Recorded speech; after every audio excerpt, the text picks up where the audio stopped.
ವೀಕ್ಷಕರೇ ನಮಸ್ಕಾರ. ನನ್ನ ಯೂಟ್ಯೂಬ್ ಚಾನಲ್ಗೆ ಸ್ವಾಗತ. ನಿಮಗೆಲ್ಲ ಗೊತ್ತಿರುವ ಹಾಗೆ ಭಾರತ ದೇಶದಲ್ಲಿ ಅತಿ ಹೆಚ್ಚು ವಿದೇಶಿ ವೀಕ್ಷಕರನ್ನು ತನ್ನತ್ತ ಸೆಳೆಯೋದು ಯಾವುದು ಅಂದರೆ ತಾಜ್ ಮಹಲ್.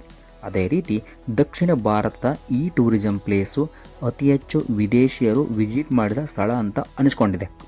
ಹಾಗಾದರೆ ಆ ಸ್ಥಳ ಯಾವುದು, ಎಲ್ಲಿದೆ, ಇನ್ನಿತರ ಎಲ್ಲ ಮಾಹಿತಿನ ನಾನು ನಿಮ್ಮೊಂದಿಗೆ ಹಂಚ್ಕೊಳ್ತೀನಿ. ಎಂಡ್ವರೆಗೂ ಸ್ಕಿಪ್ ಮಾಡದೆ ಈ ವಿಡಿಯೋನ ನೋಡಿ.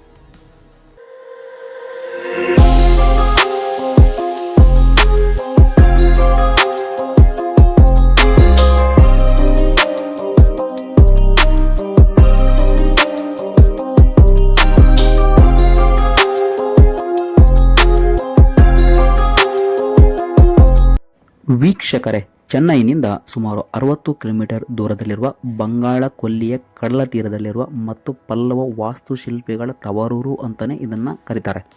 ಹೌದು, 7ನೇ ಶತಮಾನದಲ್ಲಿ ಪಲ್ಲವ ರಾಜರಿಂದ ನಿರ್ಮಿಸಲ್ಪಟ್ಟ ಈ ಕರಾವಳಿ ಪಟ್ಟಣ ತಮಿಳುನಾಡಿನ ಚೆಂಗಲ್ಪಟ್ಟು ಜಿಲ್ಲೆಯಲ್ಲಿರುವ ಪ್ರಸಿದ್ಧ ಯುನೆಸ್ಕೋ ಪರಂಪರೆಯ ತಾಣವಾಗಿದೆ.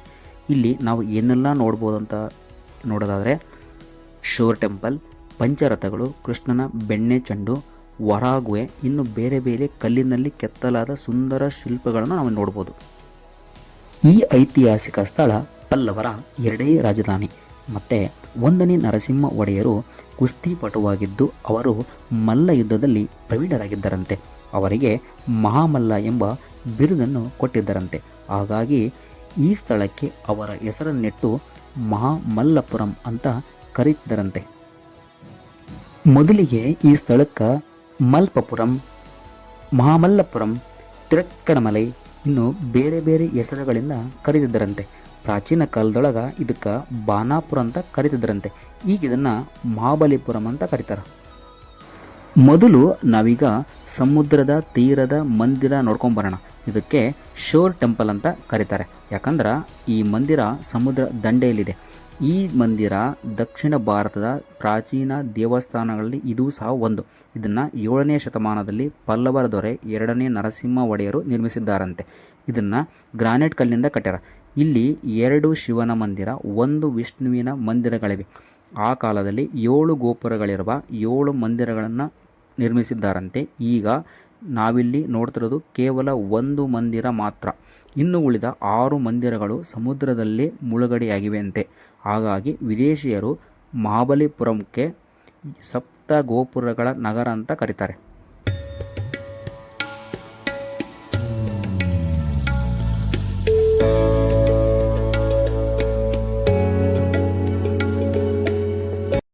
ಮಹಾಬಲಿಪುರಂನಲ್ಲಿ ನೆಕ್ಸ್ಟ್ ಪ್ಲೇಸು ಯಾವುದಂದರೆ ಪಂಚರಥಗಳು.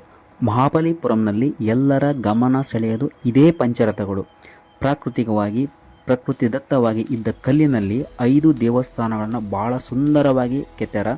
ಎಲ್ಲ ದೇವಸ್ಥಾನಗಳ ಮೇಲಿನ ಗೋಪುರಗಳು ರಥಗಳ ಅಂದರೆ ತೇರಿನ ಹೋಲಿಕೆ ಇರೋದರಿಂದ ಇವುಗಳಿಗೆ ಪಂಚರಥಗಳು ಅಂತ ಕರೀತಾರೆ. ಇಲ್ಲಿರ್ತಕ್ಕಂಥ ಪಂಚರಥಗಳನ್ನು ನಾನೀಗ ಒಂದೊಂದೇ ತೋರಿಸ್ತೀನಿ. ಓಕೆನಾ? ನಿಮಗೀಗ ಈ ದೊಡ್ಡ ಆನೆದೆ, ಭಾಳ ಸುಂದರವಾಗಿ ಕೆತ್ತನೆ ಮಾಡ್ಯಾರ. ಅದಾದ ತಕ್ಷಣ ಇದು ಮೊದಲನೇ ಪಂಚರಥ, ಇದು 2ನೇದು, ಇದು 3ನೇದು, 4ನೇ ಸ್ವಲ್ಪ ದೊಡ್ಡದಿದೆ, ಅದರ ಭಾಳ ದೊಡ್ಡದಿದೆ. ಅದಕ್ಕಿಂತ ಕಂಪೇರ್ ಮಾಡಿದ್ರೆ ಅದ್ರ ಪಕ್ಕದಲ್ಲಿರ್ತಕ್ಕಂಥದ್ದು 5ನೇ ಪಂಚರಥ. ಇದು ಈ ರಥಗಳನ್ನು 6ನೇ ಶತಮಾನದಲ್ಲಿ ಪಲ್ಲವರ ರಾಜ ಮಹೇಂದ್ರ ವರ್ಮ ಮತ್ತು ಅವರ ಪುತ್ರನ ಆಳ್ವಿಕೆಯ ಕಾಲದಲ್ಲಿ ನಿರ್ಮಾಣ ಮಾಡಲಾಗಿದೆ. ಮಹಾಬಲಿಪುರಂನ ಮುಂದಿನ ಪ್ಲೇಸ್ಗೆ ನಾವೀಗ ಹೋಗೋಣ. ಅದು ಕೃಷ್ಣನ ಬೆಣ್ಣೆ ಉಂಡೆ. ಇದು ಬಾಲ್ ಥರ ಇದೆ ಮತ್ತು ದೊಡ್ಡ ಗಾತ್ರದಲ್ಲಿದೆ ಮತ್ತು ದೊಡ್ಡದಾದ ಬಂಡೆಯ ಮೇಲೆ ಇಳಿಜಾರಿನಲ್ಲಿದೆ. ಯಾರೋ ಇದನ್ನು ಇಟ್ಟರ ಥರ ಕಾಣ್ತಾ ಇದೆ, ಬಟ್ ಇದು ನ್ಯಾಚುರಲ್ ಆಗಿದೆ. ಇದರ ತಡ 1 ಮೀಟರ್ ಇದೆ. ತಕ್ಷಣ ನೋಡಿದರೆ ಇದು ಉರುಳಿ ಬೀಳುತ್ತೇನಪ್ಪ ಅಂತ ಅನಿಸುತ್ತೆ. ಜನರು ಇದರ ಆಕಾರ ನೋಡಿ ಕೃಷ್ಣನ ಬೆಣ್ಣೆ ಉಂಡೆ ಅಂತ ಕರೀತಾರೆ. ಮಹಾಬಲಿಪುರಂನಲ್ಲಿ ಶಿಲ್ಪಗಳಲ್ಲಿ ಅತ್ಯಂತ ಪ್ರಸಿದ್ಧವಾದ್ದು ಅರ್ಜುನನ ತಪಸ್ಸು. ಬೃಹದಾಕಾರದ ಬಂಡೆಯ ಮೇಲೆ ಆನೆ, ನಾಗರ ಹಾವಿನ ಚಿತ್ರ, ಋಷಿಮುನಿಗಳ ಚಿತ್ರ, ಇದೇ ರೀತಿ ಇನ್ನು ಬೇರೆ ಬೇರೆ ಚಿತ್ರಗಳನ್ನು ಬಹಳ ಸುಂದರವಾಗಿ ಕೆತ್ತಲಾಗಿದೆ. ಮತ್ತು ಇದು ಭಾರತದ ಅತ್ಯಂತ ಉದ್ದದ ಶಿಲ್ಪ ಎಂದು ಹೇಳಲಾಗುತ್ತೆ. ಅದನ್ನು ನೋಡಿಕೊಂಡು ನಾವು ಹಂಗೆ ಮುಂದೆ ಬಂದರೆ ಒಂದೇ ಬಂಡೆಯ ಮೇಲೆ ಮಂಕಿ, ಆನೆ ಮತ್ತು ನವಿಲಿನ ಚಿತ್ರಗಳನ್ನು ನಾವಿಲ್ಲಿ ಕಾಣ್ಬೋದು. ಅದನ್ನು ನೋಡಿಕೊಂಡು ನಾವಂಗ ಮುಂದೆ ಬಂದರೆ ಅಲ್ಲೇನು ದೂರದಲ್ಲಿ ಕಾಣ್ತದಲ್ಲ ಬೆಟ್ಟದ ಮೇಲೆ, ಅಲ್ಲಿಗೆ ಹೋಗೋಣ ನಾವೀಗ. ಅದು ಈಶ್ವರ ದೇವಸ್ಥಾನ.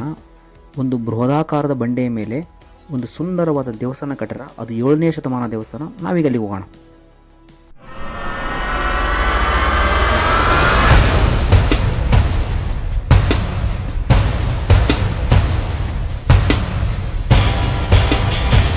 ಈಶ್ವರನ ದೇವಸ್ಥಾನ ನೋಡಿಕೊಂಡು ನಾವು ಕೆಳಗಡೆ ಬಂದರೆ, ಕೆಳಗಡೆ ಮಹಿಷಾಮರ್ದಿನಿ ಮಂಟಪನ ಬೃಹದಾಕಾರದ ಬಂಡೆಯಲ್ಲಿ ಗುಹೆ ಥರ ಕಲ್ಲನ್ನು ಕಟ್ ಮಾಡ್ಯಾರ. ಮತ್ತು ಒಳಗಡೆ ಹೋದರೆ ಸುಂದರವಾದ ಶಿಲ್ಪ ಕಲಾಕೃತಿನ ನೀವಿಲ್ಲಿ ನೋಡ್ಬೋದು.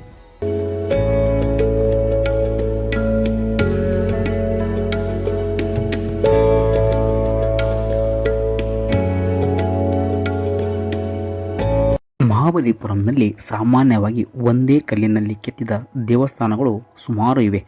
ಮತ್ತೊಂದು ಸಣ್ಣದಾದ ಮತ್ತು ಸುಂದರವಾದ 7ನೇ ಶತಮಾನದ ಗಣೇಶ ದೇವಸ್ಥಾನವನ್ನು ಒಂದೇ ಕಲ್ಲಿನಲ್ಲಿ ಕೆತ್ತಿರುವುದನ್ನು ನೀವಿಲ್ಲಿ ನೋಡಬಹುದು. ಈಗ ಇಂಥ ಮಹಾಬಲಿಪುರಂನಲ್ಲಿ ನಮ್ಮ ಕರ್ನಾಟಕಕ್ಕೆ ಸಂಬಂಧಿಸಿದ ಒಂದು ಗೋಪುರ ಇದೆ. ಅದರ ಹೆಸರು ರಾಯಗೋಪುರಂ ಅಥವಾ ರಾಯರ್ ಗೋಪುರಂ. ಇದು ಕರ್ನಾಟಕದ ಪ್ರಸಿದ್ಧವಾದ ವಿಜಯನಗರ ಸಾಮ್ರಾಜ್ಯದ ಅವಧಿಗೆ ಸೇರಿದ ಒಂದು ಅಪೂರ್ಣ ಅಂದರೆ ಪೂರ್ಣಗೊಂಡಿರದ ದೇವಸ್ಥಾನದ ಪ್ರವೇಶ ದ್ವಾರವಾಗಿದೆ. ಇದು 16ನೇ ಶತಮಾನದ ವಾಸ್ತುಶಿಲ್ಪ ಎಂದು ಹೇಳಲಾಗುತ್ತಿದೆ. ಮಹಾಬಲಿಪುರಂನ ಇನ್ನೊಂದು ಸ್ಥಳಕ್ಕೆ ನಾವು ಹೋಗೋಣ. ಇಲ್ಲಿ ಇಡೀ ದೇವಸ್ಥಾನವನ್ನು ಒಂದೇ ದೊಡ್ಡ ಬಂಡೆಯನ್ನು ಕೊರೆದು ನಿರ್ಮಿಸಲಾಗಿದೆ. ಇದು ವರಹ ಗುಹಾ ದೇವಸ್ಥಾನ ಅಂತ. ಇಲ್ಲಿ ಭೂಮಿಯನ್ನು ರಕ್ಷಿಸುವ ವಿಷ್ಣುವಿನ ವರಹ ಅವತಾರವನ್ನು ಸುಂದರವಾಗಿ 7ನೇ ಶತಮಾನದಲ್ಲಿ ಚಿತ್ರಿಸಲಾಗಿದೆ. ಇದು ಪಲ್ಲವರಾಜ ನರಸಿಂಹವರ್ಮನ್ ಕಾಲದ ರಾಕ್ ಕಟ್ ವಾಸ್ತುಶಿಲ್ಪ ಅಂತ ಉಲ್ಲೇಖಿಸಲಾಗಿದೆ.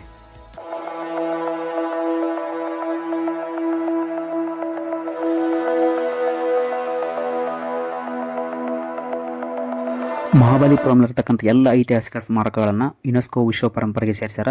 ಲೈಟ್ ಹೌಸ್ ಕ್ಲೋಸ್ ಆಗಿತ್ತು, ಹಂಗಾಗಿ ನಿಮಗೆ ತೋರ್ಸೋಕ್ಕಾಗಲ್ಲ ಇವತ್ತು. ಯಾವುದೇ ಸಾರ್ವಜನಿಕ ಸ್ಥಳಗಳಿಗೆ ನೀವೇನಾದರೂ ಭೇಟಿ ಕೊಟ್ಟಾಗ ಸ್ವಚ್ಛತೆಯನ್ನು ಕಾಪಾಡಿ ಅಂತ ಹೇಳ್ತಾ, ಈ ಐತಿಹಾಸಿಕ ಸ್ಥಳವನ್ನು ನಿಮಗೆ ತೋರಿಸುವ ನನ್ನ ಸಣ್ಣ ಪ್ರಯತ್ನ ನಿಮಗೇನಾದರೂ ಇಷ್ಟ ಆದರೆ ಒಂದು ಲೈಕ್ ಕೊಡಿ, ಬೇರೆಯವರಿಗೆ ಶೇರ್ ಮಾಡಿ, ಚಾನಲ್ನ ಇನ್ನೂ ಸಬ್ಸ್ಕ್ರೈಬ್ ಆಗಿಲ್ಲ ಅಂದರೆ ಸಬ್ಸ್ಕ್ರೈಬ್ ಮಾಡಿ ಅಂತ ಹೇಳ್ತಾ, ಈ ವಿಡಿಯೋ ಬಗ್ಗೆ ನಿಮ್ಮ ಅನಿಸಿಕೆ ಅಭಿಪ್ರಾಯಗಳನ್ನು ಕಮೆಂಟ್ ಮಾಡಿ ಅಂತ ಹೇಳ್ತಾ, ಮುಂದಿನ ವಿಡಿಯೋದಲ್ಲಿ ಹೊಸ ಜಾಗ ಹೊಸ ವಿಷಯ ಜೊತೆ ನಾನು ನಿಮಗೆ ಸಿಗ್ತೀನಿ. ನಮಸ್ಕಾರ.